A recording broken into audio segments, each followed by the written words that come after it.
الرحمن الرحيم نحمده ونصلي ونسلم على رسوله الكريم أما بعد فأعوذ بالله من الشيطان الرجيم بسم الله الرحمن الرحيم وسيجنبها الأتقى الذي يؤتي ماله يتزكى وما لأحد عنده من نعمة تجزى إلا ابتغاء وجه ربه الأعلى ولسوف يرضى وقال رسول الله صلى الله عليه وسلم لأبي بكر الصديق أنت عتيق الله من النار صدق الله وصدق رسوله النبي الكريم اللهم صل على سيدنا ومولانا محمد وعلى آل سيدنا ومولانا محمد وبارك وسلم۔ اللہ سبحانہ و تعالیٰ کا بہت بڑا کرم اور احسان ہے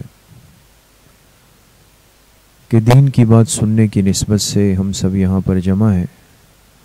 اللہ پاک آپ سب کی اس حاضری کو، اس بیٹھنے کو، سننے اور سنانے کو اپنی بارگاہ عالیہ میں قبول فرمائے اور ہم سب کے ظاہر اور باطن کی اصلاح کا ذریعہ بنائے۔ اس مبارک دین کو ہم تک پہنچانے کا اور محفوظ شکل میں پہنچانے کا، صحیح سالم کیفیت کے ساتھ پہنچانے کا جن ہستیوں نے کردار ادا کیا ہے اور جن کی محنتیں اس میں شامل ہیں، ان کو صحابہ اکرام رضوان اللہ علیہم اجمعین کہا جاتا ہے۔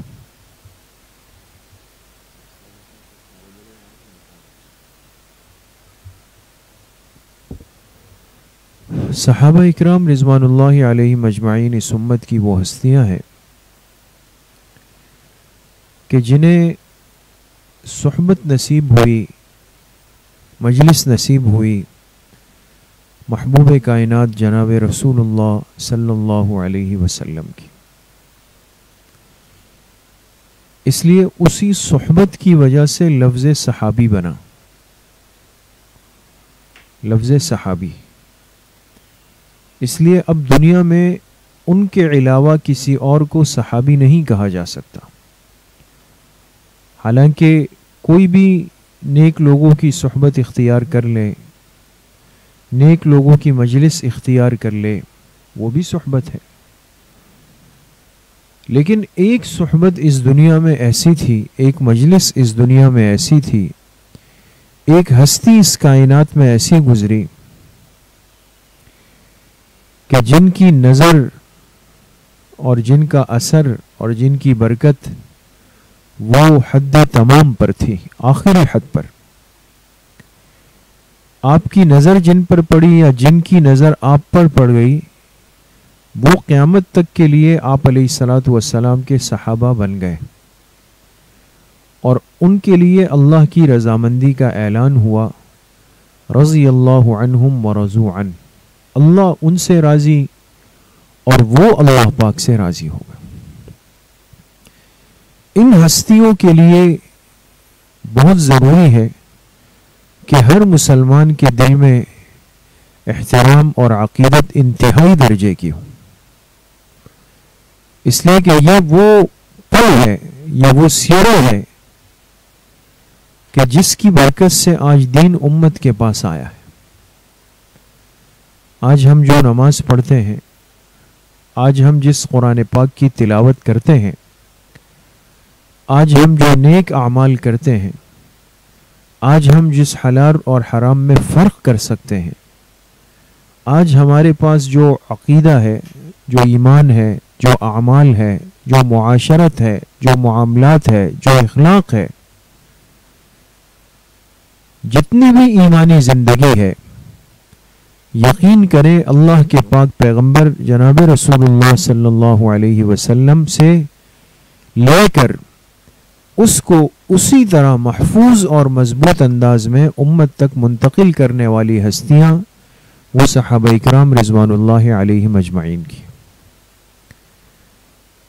اسی لیے قرآن کریم میں اللہ پاک نے ان سے رضامندی کا اعلان فرمایا تاکہ کسی کے دل میں ان کے لیے کمزور خیال نہ آ جائے، کوئی سوچ نہ آ جائے۔ آج کے فتنوں میں سے ایک سب سے بڑا فتنہ جو امت کو درپیش ہے وہ یہ ہے کہ اس امت کے دل سے صحابہ اکرام کی عظمت اور احترام نکل جائے۔ الٹے سیدھی باتیں مختلف لوگ پیدا ہو گئے جو بیٹھ کر میڈیا پر، چینلوں پر، ویڈیوز میں، کلپس میں اب کیا رہ گیا؟ اب صحابہ اکرام کے بارے میں بحث کر رہے ہیں کہ جی حضرت امیر معاویہ رضی اللہ عنہ ایسے تھے، فلاں ایسے تھے، فلاں ایسے تھے، فلاں نے فلاں کا حق مار دیا، فلاں نے فلاں کا حق مار دیا۔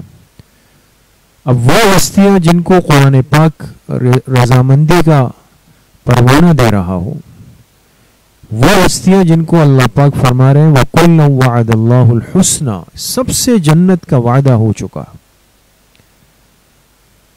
ان کے بارے میں آج کا کوئی مفسد ذہن وہ اس قسم کی باتیں کرے تو اس کا ایک ہی مقصد ہے کہ اس امت کے دل سے ان ہستیوں کا احترام اور ادب نکال دیا جائے جن کی برکت سے آج یہ دین ہمارے پاس ہے۔ تو اس لیے ان فتنوں کو سمجھنا آج بہت ضروری ہے۔ صحابہ اکرام کے تذکرے، صحابہ اکرام کے واقعات، صحابہ اکرام کی زندگیاں، صحابہ اکرام کی قربانیاں، یہ امت کے سامنے لانا بہت ضروری ہے۔ اس لیے آپ دیکھیں ہمارے یہاں جو سب سے بڑی محنت عوام کے دل و دماغ پر ہو رہی ہے وہ دعوت و تبلیغ کی محنت ہے۔ حضرت مولانا الیاس صاحب رحمۃ اللہ علیہ کی لگائی ہوئی محنت ہے، جماعتیں آتی ہے جاتی ہے، آپ کے بیلم میں ہوگا مستورات کی جماعتوں کی آمد و رفت بھی ہوتی ہے۔ اس وقت بھی ہماری مسجد میں بیرون کی کرغزستان کی ایک جماعت آئی ہوئی ہے، بیرون کی کرغزستان کے لوگ آئے ہوئے۔ اب دیکھیں کتنا بڑا کام ہے جس سے ایک انقلاب آیا ہے دنیا کے اندر۔ تو اس کام کے اندر ایک بڑا بنیادی عمل ہے تعلیم کا۔ ہر مسجد میں اہل حق کی جتنی مساجد ہیں پورے دنیا میں، اس میں جیسے نماز ہوتی ہے، جیسے تلاوت اور درس ہوتا ہے، اسی طرح تعلیم کا عمل بھی ہوتا ہے۔ اور یقیناً ہر علاقے میں مستورات کے لیے بھی تعلیم کا ایک دن رکھا جاتا ہے کہ ایک دن تعلیم ہوتی ہے۔ اب یہ تعلیم جو ہمارے دعوت و تبلیغ والے حضرات جس کتاب سے تعلیم کرتے ہیں اس کتاب کا نام کیا ہے؟ اس کا نام فضائل اعمال ہے۔ فضائل اعمال، اور یہ حضرت شیخ الحدیث مولانا محمد زکریا صاحب نور اللہ مرقدہ کی محنت ہے۔ انہوں نے بڑی محنت کے ساتھ، جہد مسلسل کے ساتھ احادیث کا ذخیرہ جمع کیا ہے، اور ایمان سے لے کر کے جتنے بھی نیک اعمال ہے دعوت تک، ان سب کے فضائل احادیث کی روشنی میں جمع کیے۔ فضائل اعمال تقریباً ہر گھر میں ہوتی ہے، مسجد میں تو ہوتی ہے یہ کتاب، لیکن اصل جو بات مجھے عرض کرنی ہے وہ کیا ہے؟ اصل بات بہت غور سے سنیے گا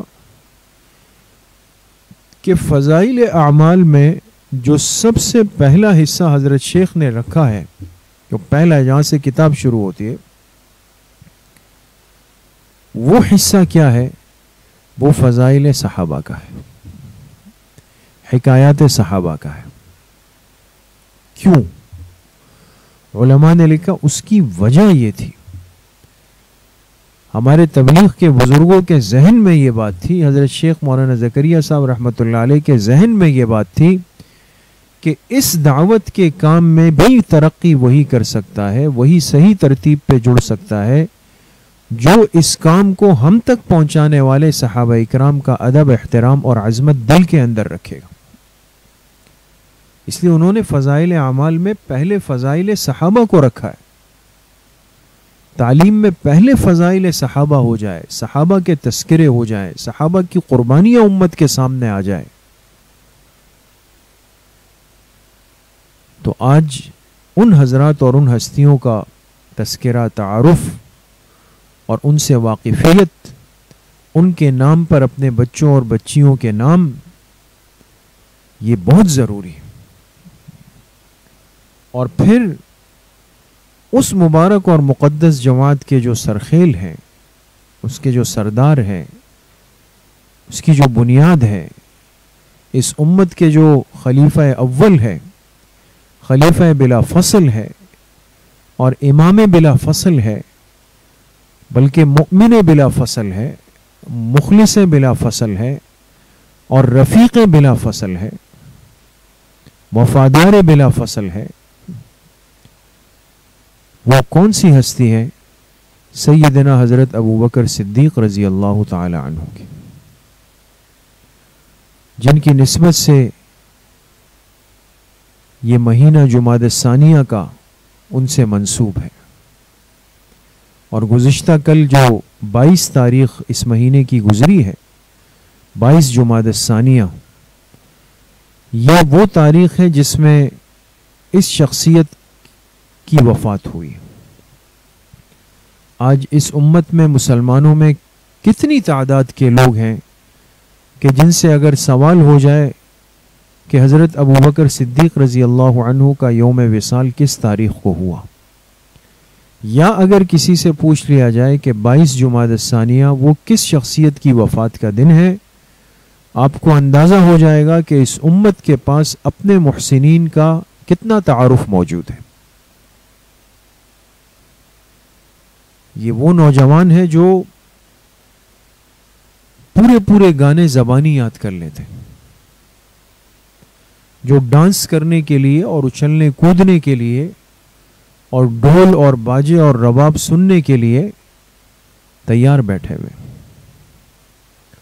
جو 31 دسمبر کی رات کو دھماکے اور فائرنگ اور پوجھڑیاں چھوڑنے کے لیے تیار بیٹھے ہوئے۔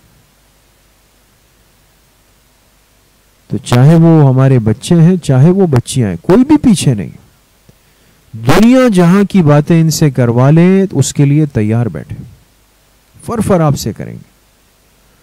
موبائل ان کو پکڑا دے تو اس کے سارے فنکشنز ان کو آپ سے زیادہ آتے ہیں، ازبر ہوتے ہیں، وہ کوئی مشکل نہیں ان کے لیے، سب کچھ کر سکتے ہیں۔ لیکن اسی قوم کی نوجوان نسل سے اگر آپ سوال کر لیں کہ زیادہ نہیں، آپ مجھے صرف یہ بتا دیں کہ خلفائے راشدین کس کو کہتے ہیں، خلفائے راشدین کے نام کیا ہے، اور خلفائے راشدین کے تاریخ وفات اور شہادت کیا۔ یہ 3 سوالات آپ تجربہ کر لیں، آج کی مجلس سے یہ بات لے کر جائیں، یہ 3 باتیں آپ اپنے ماحول میں، دائرہ کار میں، ارد گرد میں، خاندان میں، تعلقات میں، رشتہ داروں میں آپ کسی سے پوچھ لیں، آپ کو اندازہ ہو جائے گا کہ اس امت کا صحابہ سے کس درجے کا تعلق باقی رہ چکا ہے۔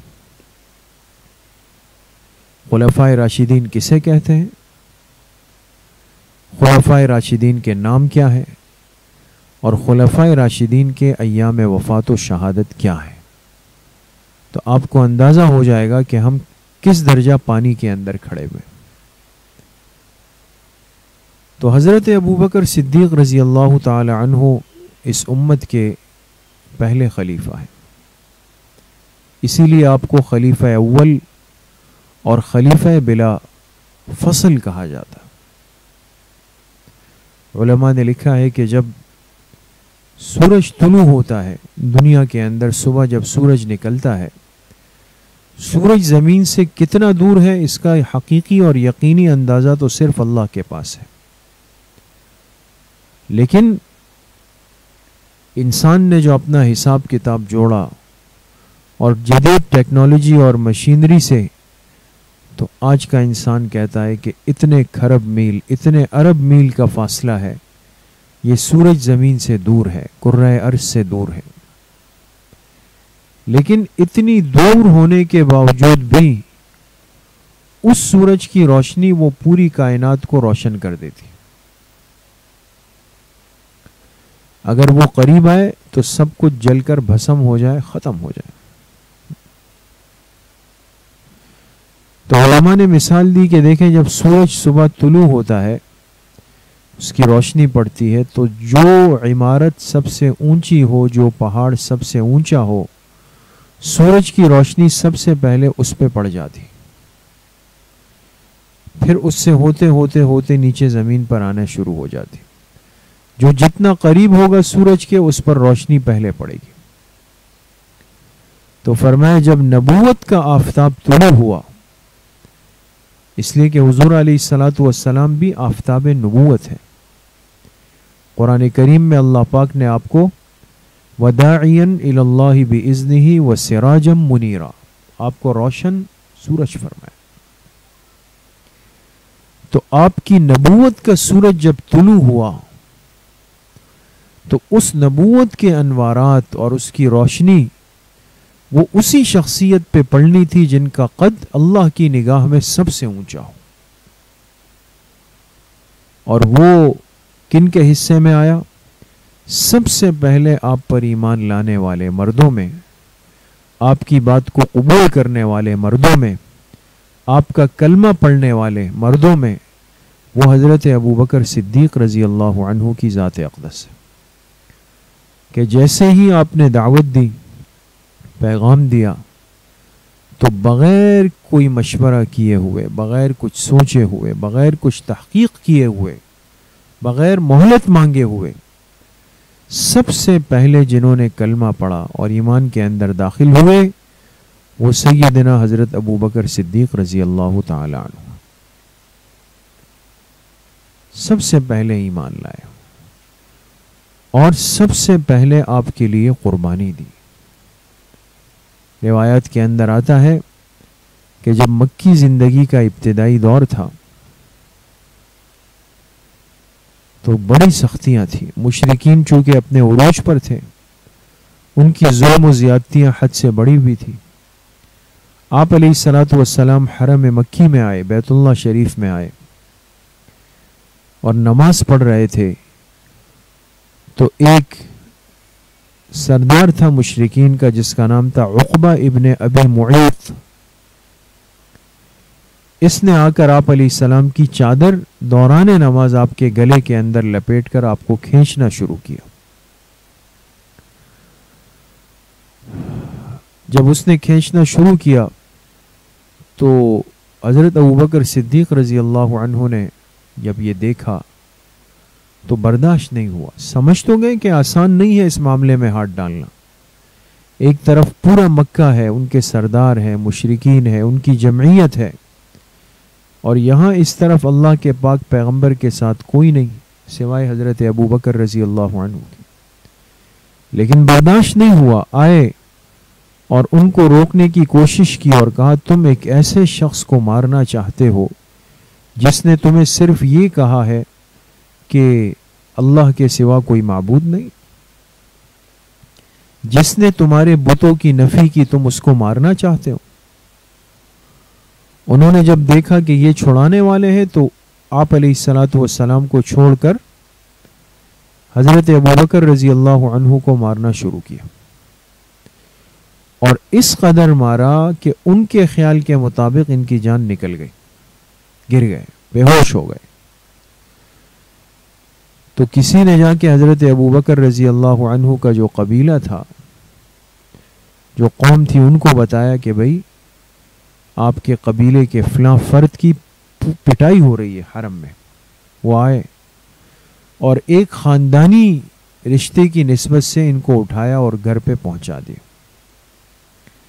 اب زخموں سے پورا بدن، پورا جسم چور ہے، لہو لہان ہے، لیکن روایت کے اندر آتا ہے جیسے ہی ہوش میں آئے تو ان کی والدہ تھی حضرت سلمہ، جن کو ام الخیر کہتے تھے، ام الخیر، آنکھیں کھولی، وہ سرہانے بیٹھی ہوئی، تو ان سے پوچھا کہ بتائیں اللہ کے پیغمبر علیہ السلام کس حال میں؟ یہ صدیق ہے، یہ مقام صدیقیت ہے کہ جیسے اس حال میں بھی اپنے زخموں سے ٹوٹے ہوئے جسم میں بھی خیال اللہ کے پاک پیغمبر کا تھا، اپنا نہیں۔ تو والدہ نے کہا آپ خود ٹوٹے ہوئے ہیں، آپ کے جسم کا کوئی حصہ ایسا نہیں جس سے خون نہ رس رہا ہو۔ فرمایا نہیں، مجھے یہ بتایا جائے کہ اللہ کے پیغمبر کس حال میں ہے۔ انہوں نے کہا کہ یہ تو ہمیں اندازہ نہیں ہے، کون بتا سکتا ہے؟ حضرت ابوبکر رضی اللہ عنہ نے فرمایا کہ ام جمیل سے جا کے پوچھ لو۔ ام جمیل بنت خطاب، یہ ایک عورت تھی مکہ مکرمہ میں، اور اس کے پاس آپ علیہ الصلوۃ والسلام کے حال احوال کی خبر ہوتی تھی ان سخت حالات میں بھی۔ کہا ام جمیل سے پوچھ لو، وہ بتا سکتی۔ تو ان کی والدہ گئی ام جمیل کے پاس، ان سے پوچھا کہ اللہ کے پیغمبر کیسے ہیں؟ انہوں نے کہا کہ وہ خیریت سے ہیں۔ تو جب والدہ آئی اور ان کو بتایا، فرمایا اب مجھے سکون ملا، اگر اللہ کے پاک پیغمبر خیریت سے ہیں تو بس ہم اس پر راضی ہیں۔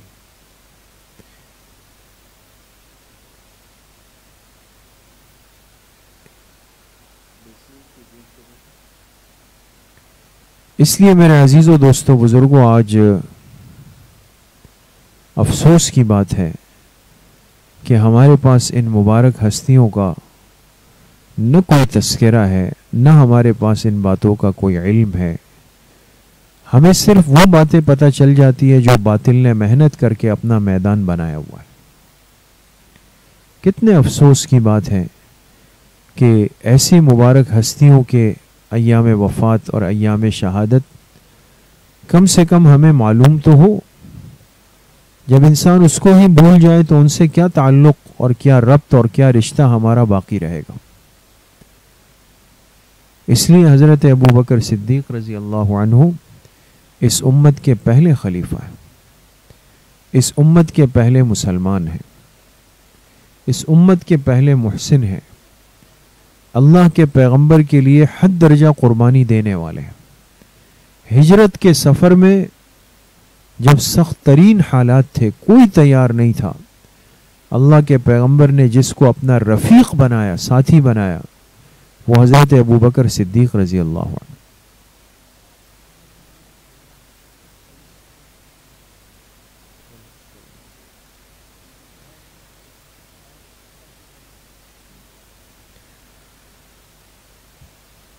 تو آج ان کی شخصیت کا تذکرہ بہت ضروری ہے۔ 22 جمادی الثانیہ یہ حضرت ابوبکر صدیق رضی اللہ عنہ کا یوم وفات ہے۔ بحیثیت ایک مسلمان کے ہم میں سے ہر ایک کی ذمہ داری ہے کہ ہم صحابہ کی زندگیوں سے واقفیت حاصل کریں اور ان کی قربانیاں ہمارے سامنے ہوں، تاکہ ہمارے لیے اس دین میں اپنی زندگی میں آنے والی مشکلات وہ آسان ہو جائے۔ اللہ کریم مجھے بھی آپ سب کو صحیح عمل کی توفیق نصیب فرمائے۔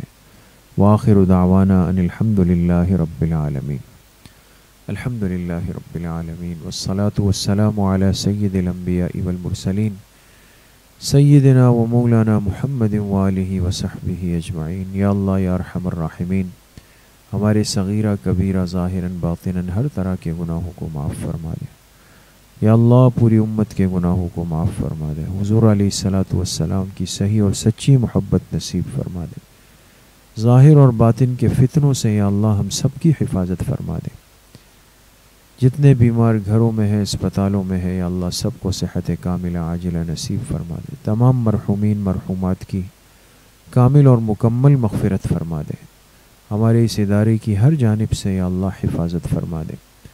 آنے والی سالانہ اختتامی تقریب میں اللہ خوب خوب برکتیں نصیب فرما دے۔ اپنی مدد و نصرت اللہ پاک شامل حال فرما دے۔ ہماری والدہ مرحومہ حضرت مفتی صاحب نور اللہ مرقدہ، ہمارے حضرت والد صاحب رحمۃ اللہ علیہ، کل امت مسلمہ کی قبروں کو اللہ پاک نور سے منور فرما دے، جنت کے باغیچے فرما دے، تمام سلسلوں کو ان کے حق میں صدقہ جاریہ فرما دے۔